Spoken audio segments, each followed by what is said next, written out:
Bihar election తీసుకుంటే మనతో కాంగ్రెస్ నుంచి కూడా పార్టిసిపేట్ చేస్తున్నారు కాబట్టి బీహార్ ఎలక్షన్ ఒక good day and bad day అని మనం చెప్పుకోవచ్చు. ఎందుకంటే ఒకవైపు జూబ్లీహిల్స్ ఉప ఎన్నిక గెలిచిన ఆనందంలో కాంగ్రెస్ పార్టీ ఉంది.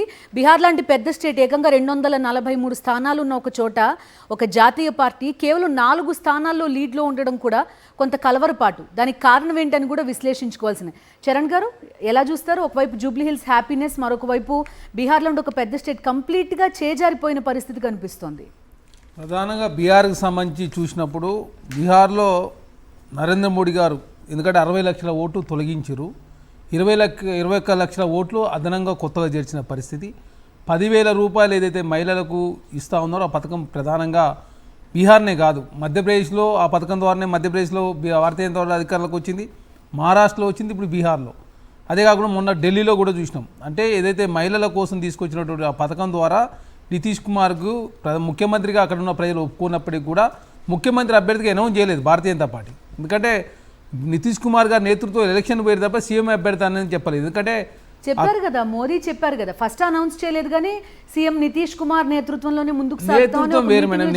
ఇప్పుడు ఇక్కడ అదే చెప్తాను, నేతృత్వం అంటే శివరాజ్ సింగ్ చౌహాన్ గారి నేతృత్వంలో ఎలక్షన్ పోయి అక్కడ మోహన్ యాదవ్ గారు ముఖ్యమంత్రి చేశారు.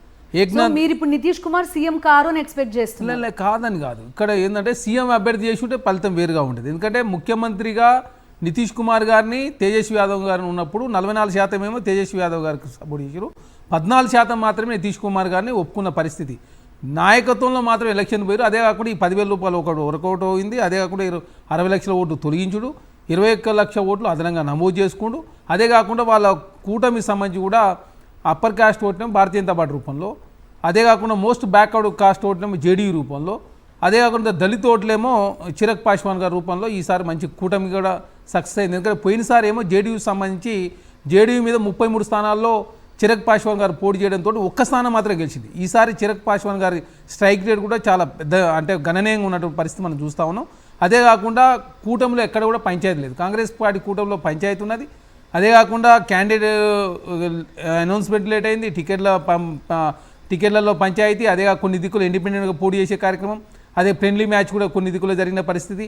అదే కాకుండా లల్లు కుటుంబంలో పంచాయతీ కూడా ప్రధానంగా, ఎందుకంటే తేజస్వి యాదవ్, తేజ్ ప్రసాద్ యాదవ్ 4 సీట్లు చరణ్ గారు, మరి 4 సీట్లు అది ఎలాగా జస్టిఫై చేసుకోగలరు? అంటే మీ వైపు నుంచి కనుక ఒకసారి ఆలోచిస్తే కేవలం ఎస్ఐఆర్కి పరిమితం అయిపోవడం, ఓట్ చోరీకి పరిమితం అయిపోవడం, మిగతా ఏ అంశాలని ఎత్తుకోలేకపోవడం కాంగ్రెస్ పార్టీ అక్కడ ఫెయిల్ అయింది కదా మేడం? ఇక్కడ ఫెయిల్ అంటే కాంగ్రెస్ పార్టీగా మేము తేజస్వి గారి నాయకత్వంలో ముఖ్యమంత్రి అభ్యర్థి అనౌన్స్ చేసి ఇండియా కూటమికి సంబంధించినటువంటి ముఖ్యమంత్రి అభ్యర్థి తేజస్వి యాదవ్ గారు.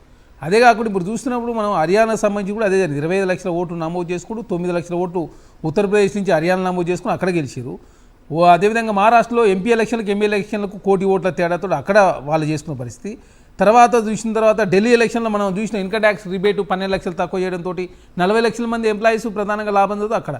ఇక్కడ బీహార్లో ఏం జరిగిందంటే నితీష్ కుమార్ గారు లేకపోతే ఎన్డీఏ గవర్నమెంట్ నడవదు. నితీష్ కుమార్ గారు ఇక్కడ ఉండి కేంద్రంలో నరేంద్ర మోడీ గారు ఉంటే బీహార్కి ఇప్పటికే 59,000 కోట్ల రూపాయలు స్పెషల్ ఫండ్ కేంద్ర ప్రభుత్వం ఇచ్చింది. మకానా బోర్డు ఇచ్చారు, ఇరిగేషన్ ప్రాజెక్టులు ఇచ్చారు, ఎయిర్పోర్ట్ విస్తరణ, పాట్నా ఎయిర్పోర్ట్ విస్తరణకి ఇచ్చారు, 10,000 రూపాయలు కూడా ఇస్తున్నారు. కాబట్టి ఖచ్చితంగా నితీష్ కుమార్ గారు ఉంటే బాగుంటుందని చెప్పేసి ఆ రాష్ట్ర ప్రజలు కోరుకున్నారు. దానిలో భాగంగా కాంగ్రెస్ పార్టీకి నష్టం జరిగింది తప్ప కాంగ్రెస్ పార్టీ గతంలో కన్నా భిన్నంగా కూడా కాంగ్రెస్ పార్టీ అక్కడ తక్కువ సీట్లకు ఒప్పుకున్నారు.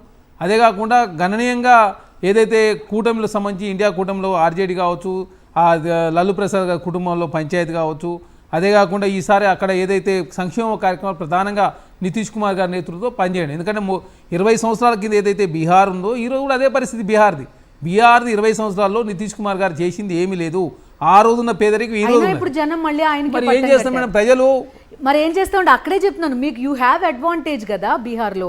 అటు ఆర్జేడీకి కానీ కాంగ్రెస్ పార్టీకి కానీ 10 ఏళ్ల పాటు ముఖ్యమంత్రిగా ఆయన వ్యక్తి పట్ల ఎలాంటి వ్యతిరేకత లేకుండా మరోసారి ఎన్నికలు వస్తే 73 స్థానాలు ఇచ్చారంటే మీరు కరెక్ట్గా ఆ అడ్వాంటేజ్ తీసుకోలేకపోతున్నారనే కదా అర్థం. మేడం 60 లక్షల ఓట్లు ఏదైతే ఆర్జేడీ ఇండియా కూటమికి సంబంధించిన ఎవరైతే వేస్తారనుకున్న ఓట్లు తొలగించారో వాళ్ళు అన్ని రాష్ట్రాల్లో ఎలక్షన్ కమిషన్ వాడుకొని ఇక్కడ దొంగ ఓట్లు కాదు, కాంగ్రెస్ పార్టీ సైడ్ కానీ ఇండియా కూటమి సైడ్ ఎవరైతే వేస్తారనుకున్న ఓటు తొలగించే కార్యక్రమం, కొత్త ఓట్లు నమోదు చేసిన కార్యక్రమం. ఉత్తరప్రదేశ్లో ఎలక్షన్ లేకున్నా హర్యానాలో తీసుకొచ్చి ఉత్తరప్రదేశ్ వాళ్ళని ఓట్లు వేపిస్తే మరి ఏం చెప్తారు? అదే కాకుండా కర్ణాటక సంబంధించి మహదేవ్పూర్ ఎలక్షన్ జరిగినప్పుడు అదే జరిగింది. సెంట్రల్ బెంగళూరు సంబంధించి పార్లమెంట్ నియోజకవర్గం 8 ఉంటాయి అక్కడ అసెంబ్లీలు. 7 అసెంబ్లీలలో భారతీయ జనతా పార్టీ మైనస్ వచ్చి ఒక్క అసెంబ్లీలో 1,12,000 ఓట్లు వచ్చుడు, ఒక ఇంట్లో 500 ఓట్లు ఉండి రకరకాల జిమ్మికులు Bharatiya Janata party election commission వాడుకోండు. అదే కాకుండా కేంద్రంలో గవర్నమెంట్ ఉంటే దాన్ని వాడుకోడు, ఈడీ, ఇన్కమ్ ట్యాక్స్, సిబిఐ రకరకాల పోల్ మేనేజ్మెంట్ తోడు మాత్రమే నరేంద్ర మోడీ గారు డెవలప్మెంట్ మీద ఎలక్షన్ పోతలేరు. ఎందుకంటే సింధూర్ ఆపరేషన్ జరుగుతాం డైరెక్ట్ వచ్చి బీహార్లో స్పీచ్ ఇచ్చిన పరిస్థితి మనం చూసినాం. ఓట్లు తొలగిస్తున్నారు, ఓట్లు యాడ్ చేసుకుంటున్నారు. అదే కాకుండా కూటమి సరైన వేలో తీసుకుపోడు నరేంద్ర మోడీ గారు. కావాల్సినటువంటి ఏదైతే కేంద్రంలో మేము ఉన్నాం కాబట్టి బీహార్కు మేము సాయం చేస్తానని చెప్పి ముందస్తు సాయం చేయడంతో మాత్రమే బీహార్ ప్రజలు మరొకసారి మంచిదే కదా అట్లా ముందస్తు సాయం చేస్తే రాష్ట్రం డెవలప్ అవుతుంది. విమెన్ వాళ్ళందరూ వాళ్ళే ఎక్కువ పార్టిసిపేట్ చేశారు, యూత్ ఎక్కువ మంది పార్టిసిపేట్ చేశారు. మేము ఈ కుటుంబానికి ఉద్యోగం ఇస్తామని చెప్పినా కూడా నమ్మలేదు. ఎందుకని కాదు మేడం, వాళ్ళు 1 కోటి ఉద్యోగాలు ఇస్తామని చెప్పేసి కేంద్రంలో నరేంద్ర మోడీ గారు నితీష్ కుమార్ గారు చెప్పారు. అక్కడ అసలు బీహార్లో ఉన్నదే 150,000 మంది గవర్నమెంట్ ఎంప్లాయీస్ ఉన్నారు. 3 నుంచి 4 కోట్ల మంది వలస కార్మికులు, 12,48,00,000 మంది బీహారీ ప్రజలు ఉంటే బీహారీ ప్రజల్లో 60% మంది 60% కుటుంబాలు 10,000 రూపాయల కన్నా తక్కువ ఆదాయం ఉందని చెప్పి నీతి ఆయోగ్ ప్రకటించింది. నీతి ఆయోగ్ కేంద్ర ప్రభుత్వ సంస్థ. అంటే బీహార్ ప్రజలు 2005 ముందు ఏ విధంగా ఉందో బీహార్ 2005 తర్వాత కూడా నితీష్ కుమార్ గారు 30 సంవత్సరాలు ముఖ్యమంత్రి అయినప్పటికీ 20 సంవత్సరాలు ముఖ్యమంత్రిగా ఉన్నా కూడా బీహార్కి వచ్చింది ఏం లేదు. కాకపోతే కేంద్రంలో భారతీయ జనతా పార్టీ అక్కడ ప్రధానంగా 19% ముస్లిమ్స్ ఉంటారు. అదే మెజారిటీ హిందువులు ఉంటారు కాబట్టి హిందూ ముస్లిం కాంబినేషన్ తీసుకొచ్చుడు, సింధూర్ ఆపరేషన్ అక్కడ ఉపయోగించుకుంటూ, మొన్న ఢిల్లీ పేర్లు కూడా దానికి అక్కడ ఉపయోగించుడు. కేంద్రంలో గవర్నమెంట్ ఉంది. నితీష్ కుమార్ గారు ఇదొకసారి అవకాశం అని చెప్పి కోరే కార్యక్రమం, ప్రతిపక్షాల అనైక్యతను భారతీయ జనతా పార్టీ హోన్ చేసుకునే ప్రయత్నంలో వాళ్ళు సక్సెస్ అయినగా భావించాల్సిన అవసరం ఉంది. ఖచ్చితంగా కాంగ్రెస్ పార్టీ గెలిపోవడంలో సహజం, ఎలక్షన్ అనేది గెలిపోవడం సహజం. దాన్ని ఖచ్చితంగా భవిష్యత్తులో ఏ విధంగా ముందుకు పోతే కర్ణాటక ఎలక్షను, ఎక్కడ మహారాష్ట్ర ఎలక్షను, తర్వాత ఎక్కడ హర్యానా, మరి ఏం పాఠాలు నేర్చుకున్నారు? అది బీహార్లో ఎందుకు అప్లై చేయలేదు మేడం? ఎలక్షన్ కమిషన్ ఎంత లేదన్నా పోనీ అట్లీస్ట్ టైట్ ఫైట్ కూడా ఇచ్చిన పరిస్థితి లేదు కదా. కేంద్రంలో ఎన్డీఏ ఎంతకాలం నుంచి అధికారంలో ఉంది, రాష్ట్రంలో నితీష్ కుమార్ ఎంతకాలం నుంచి అధికారంలో ఉన్నారు. ఏ స్థాయి అసంతృప్తి ఉంటుంది జనంలో. ఆ ఒక్క అంశాన్ని కూడా కాంగ్రెస్ పార్టీ కానీ ఆర్జేడీ కానీ క్యాష్ చేసుకోలేకపోయింది. మేడం, ఇక్కడ ప్రధానంగా అర్థం చేసుకోవాల్సింది డెవలప్మెంట్ మీద ఎలక్షన్ జరిగితే దేశ ప్రజలు డెవలప్మెంట్ కోటేది. డెవలప్మెంట్ మీద ఎలక్షన్ జరుగుతలేదు కదా. ఎలక్షన్ అయితే జరుగుతుంది. ఎలక్షన్ జరిగితే ఏం డెవలప్మెంట్ మీద ఎలక్షన్ జరగకుండా చేయడంలో కూడా ఫెయిల్ అయింది మీరు దయచేసి అర్థం చేసుకోవాలి. అదే అంటున్నాం. మీ ఇప్పుడు భారతీయ జనతా పార్టీ డెవలప్మెంట్ ఇప్పుడు 3వ అతిపెద్ద ఆర్థిక వ్యవస్థ అంటున్నాం. జీడీపీని ఎట్లా క్యాలిక్యులేట్ చేస్తే జనాభా ఆధారంగా క్యాలిక్యులేట్, రేపు 2వ స్థానాన్ని పోతే ఎట్లా పోతాం? ఎందుకు ప్రజల్లో ప్రజలు అర్థం ఇప్పుడు మీరు అన్నారు డెవలప్మెంట్ మీద ఎలక్షన్ జరగలేదని, మీరు అది జనాలకు చెప్పించాలి కదా. డెవలప్ చేయట్లేదు అనేది మీరు ఎందుకు జనాల్లోకి తీసుకెళ్ళలేదు? ఒక్కొక్కసారి ఒక్కొక్క ఫ్యాక్టర్ తో భారతీయ జనతా పార్టీ ముందుకు పోతారు. 2014లో 2G స్పెక్ట్రమ్ బూచో చూపించారు. 2019 వస్తాలకే పుల్వామా, బాలాకోట్ చూపించారు. 2024 ఎలక్షన్లో రామ మందిరం మీద పోయిరు. ఒక్కొక్క ఇప్పుడు సింధూర్ ఆపరేషన్, ఢిల్లీ బాంబు పేర్లు, ఒక రకరకాల ఫ్యాక్టరీ తీసుకొచ్చి ప్రజల మధ్య ఉన్నటువంటి గందరగోళ వాతావరణాన్ని భారతీయ జనతా పార్టీ ఓన్ చేసుకునే ప్రయత్నం తప్ప డెవలప్మెంట్ ఎలక్షన్ పోతలే. కర్ణాటకలో ఏం చెప్పారు వాళ్ళు? కర్ణాటక ఎమ్మెల్యే ఎలక్షన్లప్పుడు మేము ఉచితాలు వ్యతిరేకం అని చెప్పారు. మరి ఉచితాలు మళ్ళీ ఢిల్లీలో విపరీతం ఉచితాలు, బీహార్లో విపరీతం ఇచ్చే ఉచితాలు, మహారాష్ట్రలో మధ్యప్రదేశ్ విపరీతం ఉచితాలు ఇస్తుంది భారతీయ జనతా పార్టీ కదా. విపరీత ఉచితాలు ఇచ్చుడు, హిందూ ముస్లిం పోలరైజేషన్ చేసుడు, అదేవిధంగా కూటమి కట్టే దాంట్లో భారతీయ జనతా పార్టీ సక్సెస్ అవుతా ఉంది తప్ప వాళ్ళు డెవలప్మెంట్ మీద ఓట్ల పోయినప్పుడు దేశ ప్రజలు నిర్ణయిస్తారు. డెవలప్మెంట్ మీద ఓట్ల పోవాలి కదా.